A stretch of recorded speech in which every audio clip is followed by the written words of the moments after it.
Yes, Kenya. Tamu sana, yes. Earlier today, Moses Kuria, taking to his social media accounts, insinuated that if he fails to win Kiambu gubernatorial seat, he is going to quit politics. That was earlier today, and we did a detailed analysis on that some few hours ago. And then after posting that, Mutahi Ngunyi, maybe in response to that, had this to say.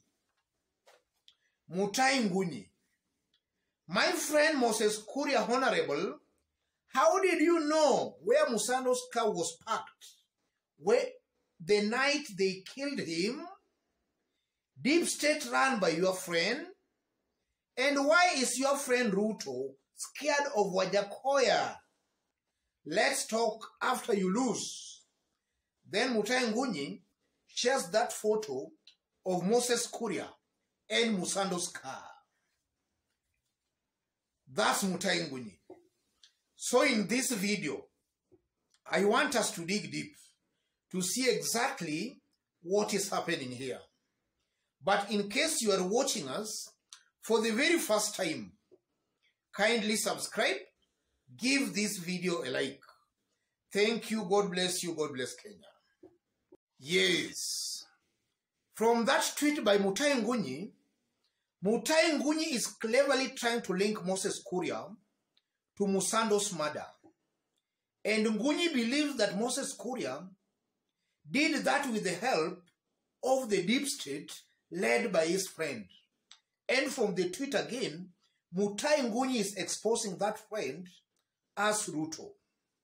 That's exactly what Mutahi Ngunyi is actually trying to say from that tweet. So Mutahi Ngunyi is actually putting William Ruto's integrity and that of Moses Kuria into question.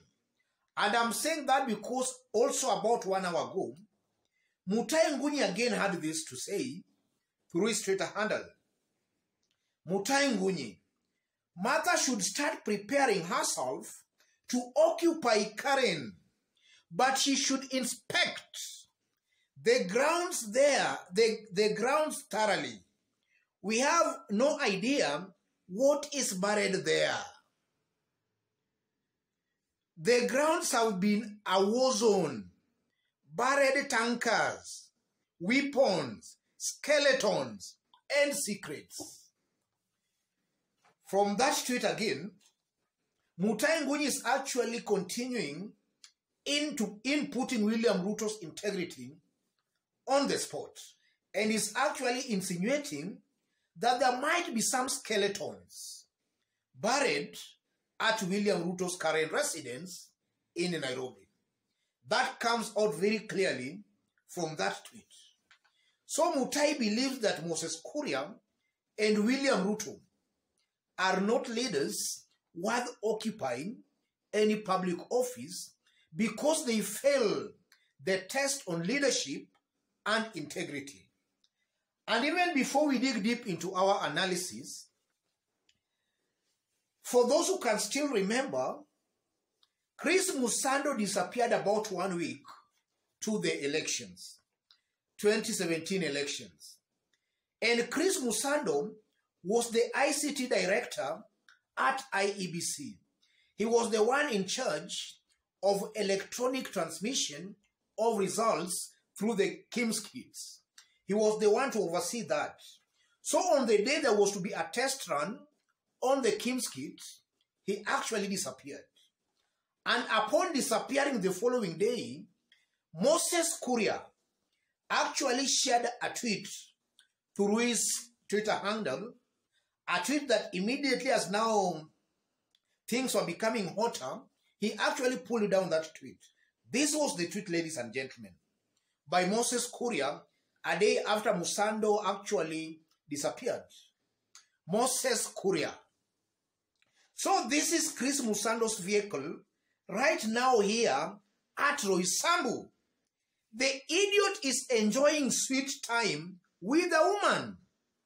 And the story was that he is privy to rigging and he can't be found. Verily, verily, I say unto you, Raila, you will burn this country, no, not when I am alive.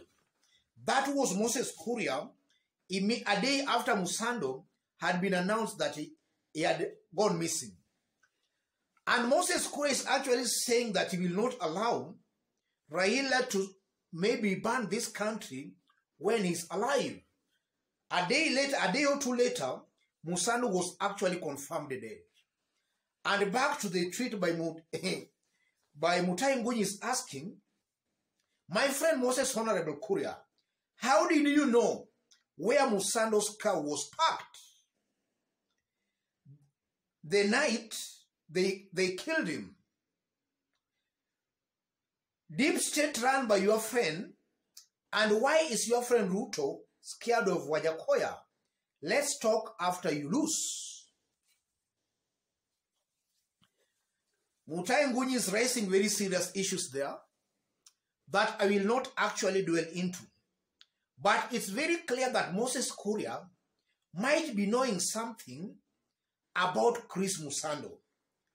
And I know, just as Mutahi Ngunyi is actually saying or asking, that Moses Kuria, let's talk after you lose.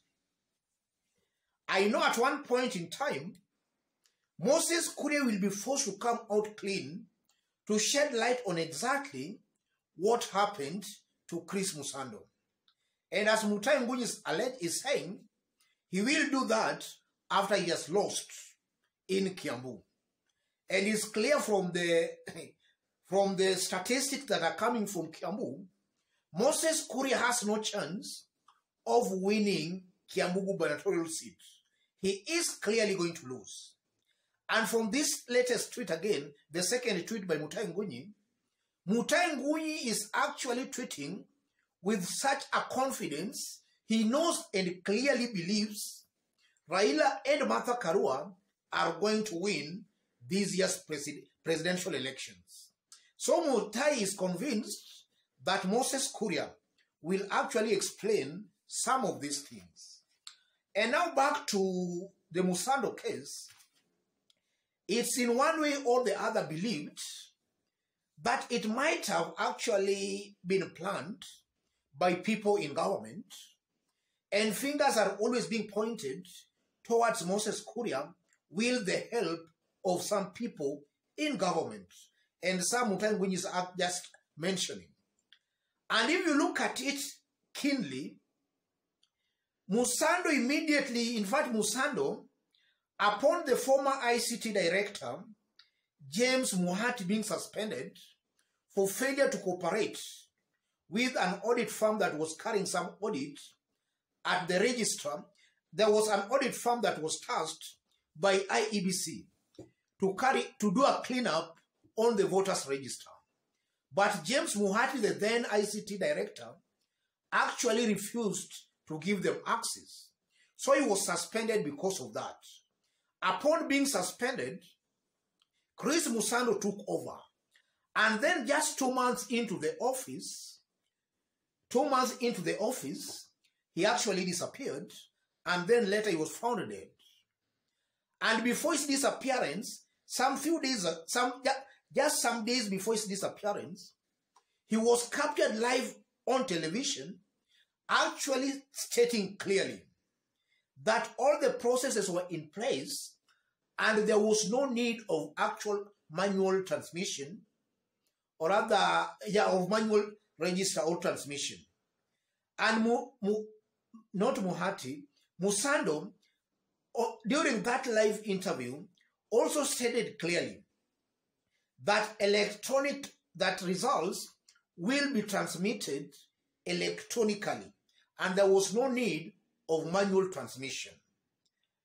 And maybe that's what actually made him disappear. So let me stop there, ladies and gentlemen. For those who have just bumped here for the very first time, but so far you have not yet subscribed, kindly subscribe, give this video a like. Give it a like, please. And to our fans and subscribers here, I'm very much humbled, very grateful for the kind of support you are giving me here. God bless you. God bless Kenya. Tamu sana, tamu sana, tamu sana.